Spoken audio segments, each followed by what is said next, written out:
Hello, welcome to the 11th episode of the Dragon's Pen podcast about fantasy writing, sci-fi writing, and other genre-specific writing. My name is Martin, I'm a fantasy writer myself, and I have spent years attending and leading workshops, working with aspiring writers to help them understand how to improve their texts. I thought I might share my experience and give you some advice on how to develop your worlds, build your own stories and characters, and help you write your fantasy or sci-fi saga. So, let's get to it.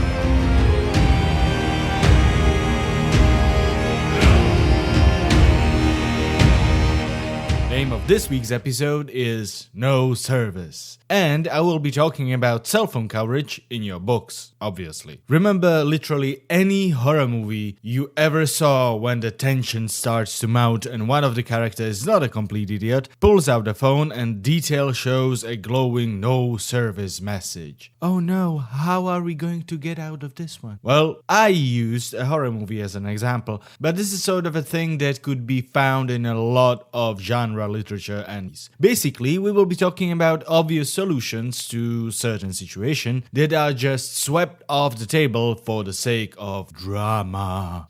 So, what is up with every single phone company seeing an abandoned creepy house and going, we are not covering that? You might have thought a million times watching such movie or reading such book, just get the hell out of there, character, problem solved. That is exactly the issue. Character uses a cell phone and bam, movie over, right? Or is it? Let's take a closer look at the seemingly easy to solve situations made impossibly harder to escape by removing one simple thing from the equation.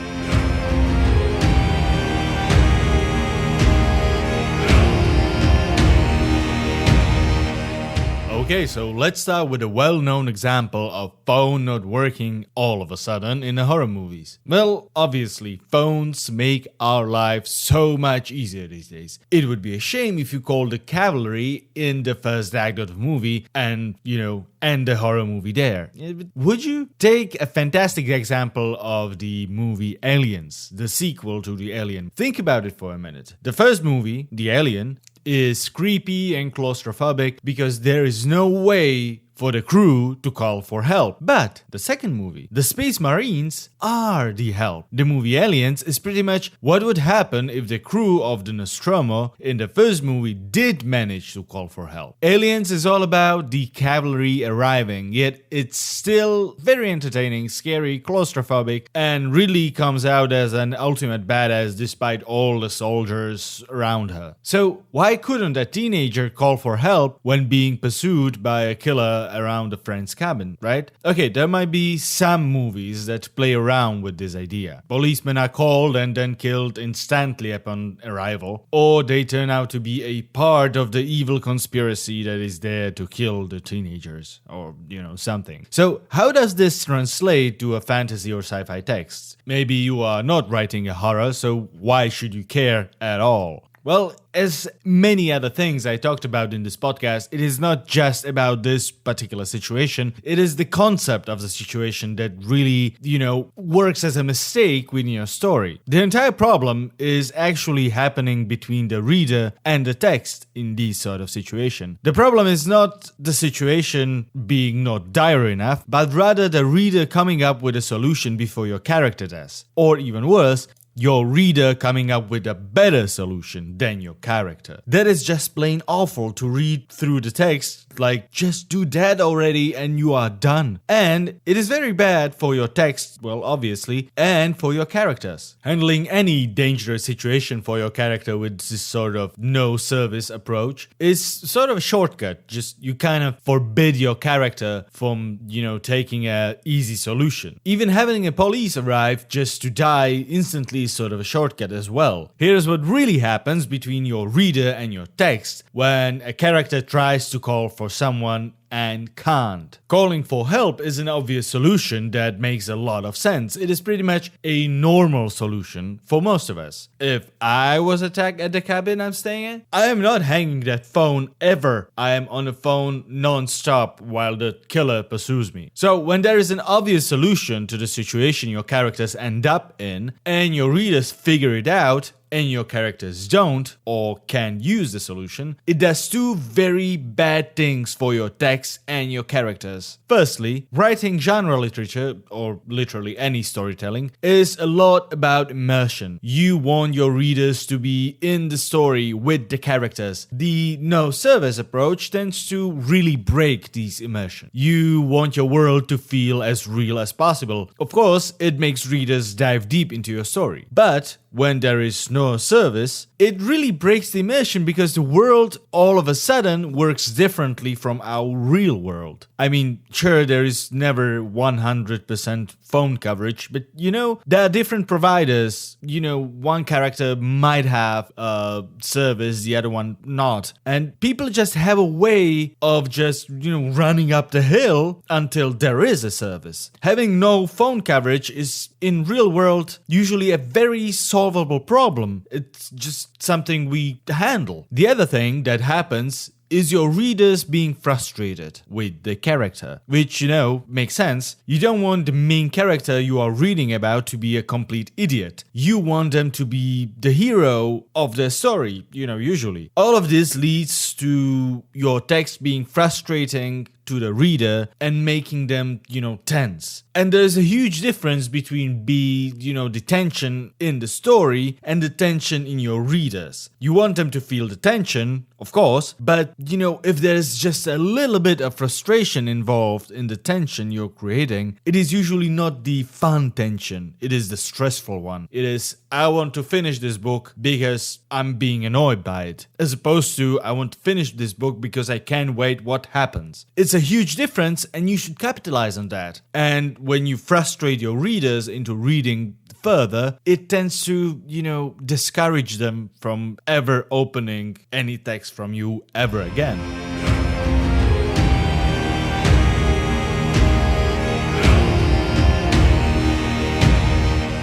Let's go back to our example with the Magic Orphan Alex. I am not repeating the premise. Again, I'm sorry, just listen to the previous episode. As of now, episodes 10 and 11 have literally 0 listens. So, this episode will probably be a 0 too. But at this point, I'm just talking to my computer for no reason. But you know what? I'm talking about writing, which I really love, so I'm okay with that. Okay, with that out of the way, we have Alex with mysterious mark or tattoo on his skin, presumably a magical one. The village is attacked, and it kind of makes sense. I should show at least a little bit of Alex's powers using the magic mark, on his way to become a hero. What I do is, I provide Alex with sort of a cell phone by doing so. If Alex's magic tattoo can, let's say, make monsters attacking the village run away in pain, Alex has a simple solution for any situation in the future in which he encounters the monsters. Okay, maybe the first use of the magic tattoo does not go so great. He survived, the village is massacred, but the tattoo still manages to save Alex a little bit. Meaning next time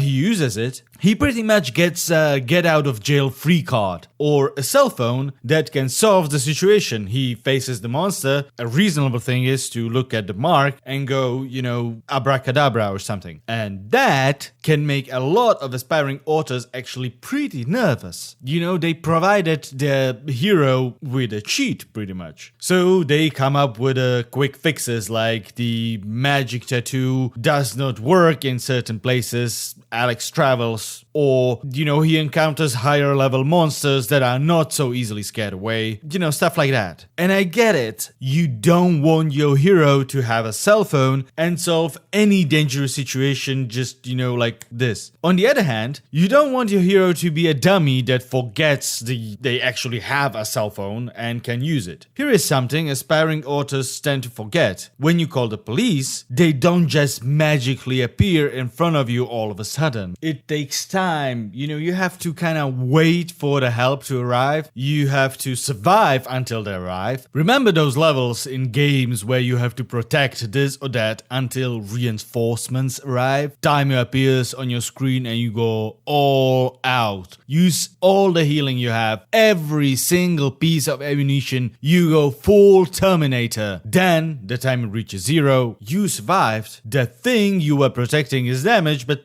still not destroyed. and you let out this hugely satisfying sigh of relief and slump in your chair. That is the emotion you are looking for. That is what you want your readers to feel. There's something they can truly appreciate. It is much more satisfying than no simple or straightforward solutions allowed in this scenario. We are building tension. Thank you very much.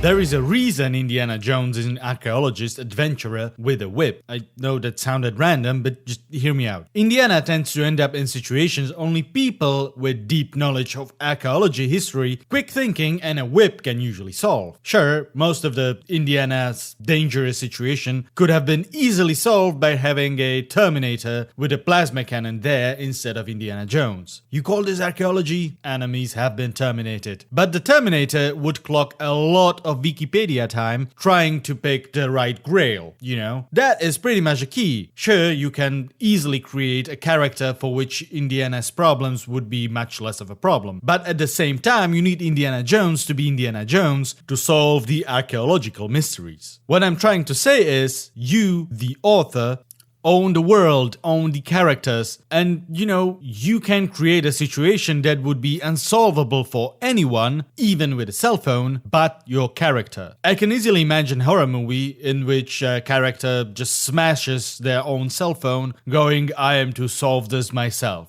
Why not? Okay, smashing the phone would be stupid, granted, but maybe the character looks at the display, sees there is a way to call for help, but instead of calling right away, the character just takes note. Okay, this is a place where I can use my phone, but they don't. They make a conscious decision to go back and fight. That could actually be a very powerful scene in your text, in which the character turns the page. They refuse to be hunted anymore. They are going to do the hunting, win, lose, or draw. And the character is okay with that. And therefore, the reader might be okay with that. You want your teenagers at the cabin not to call the police? Well, instead of having your horror taking place in the 90s, move it to the 80s. No cell phones, no calling for help. Easy as that. So Alex has a monster repulsing tattoo he can use at will. You put Alex on a boat heading towards a waterfall and his cell phone is pretty much useless at this situation. It is fairly easy to create a dangerous situation for Alex that cannot be solved easily and be solved only by Alex. Let's see about the waterfall situation. Okay, the danger is there. He falls off a cliff, he dies. So, what would a normal person do? Well, check the map for the waterfalls when getting into a boat would be the first thing, really. But, we skip that. But probably paddle to the shore, jump ship, try to hold on to a rock or something. It all seems pretty sensible. No matter the current, you can still kind of just sort of, change trajectory towards the shore at least a little bit. And okay, I own the world, I own the river, so I can ride the river so deep and so wide, there would be no way, or the waterfall appearing way too suddenly. But that would be another shortcut, wouldn't it? I'm just forbidding my character to use conventional methods to save themselves. It would be the no service approach all over again. We don't want that in our story. Okay, so we can limit Alex's access to the shore by having, let's say, monsters on the shore, right? Any other character would have an obvious problem with that. So why not have monsters jump into the water as well and try to attack the boat? That way, I can have Alex grab onto one of the monsters, use the magic tattoo to scare it away, and Alex can hang on to the monster and use it to flee to the shore instead of fighting the current himself. He can do something only he can do. And apart from the problem of cliché waterfall obstacle in our story, this could be a nice action scene in which Alex realizes he needs to be a hero and follow his ancestry with the magic tattoo. He realizes he's the only one to deal with certain situations because he's the only one with a phone coverage.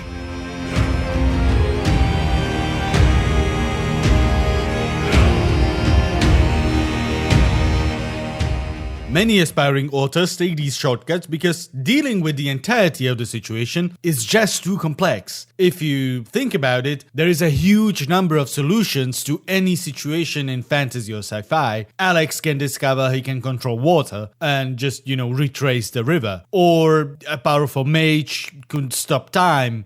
A giant eagle can swoop from heaven, stuff like that. How do you deal with that? How do you limit the, solutions to any situation in a world that has no limitations? So authors take shortcuts. The current is too powerful, the riverbank is too far, the water is too deep, stuff like that. The thing is, not taking a shortcut can usually lead to new and interesting scenes, often more original, than the one in which no service appears on character's phone. And there is an obvious way to limit the solutions for each dire situation. Your character can't swim. It was stupid not to learn when younger, but Alex was just always afraid of water. There you go. When you take the time to tailor the situation to your character, you can easily control the outcome nicely and avoid your character, messing up the drama or missing a very obvious solution that is, obvious even to the reader, or being forced not to use the obvious solution. The same dangerous situation would be solved differently by Indiana Jones, by the Terminator, and let's say MacGyver. Think about it. If the entire situation is the same, the only thing,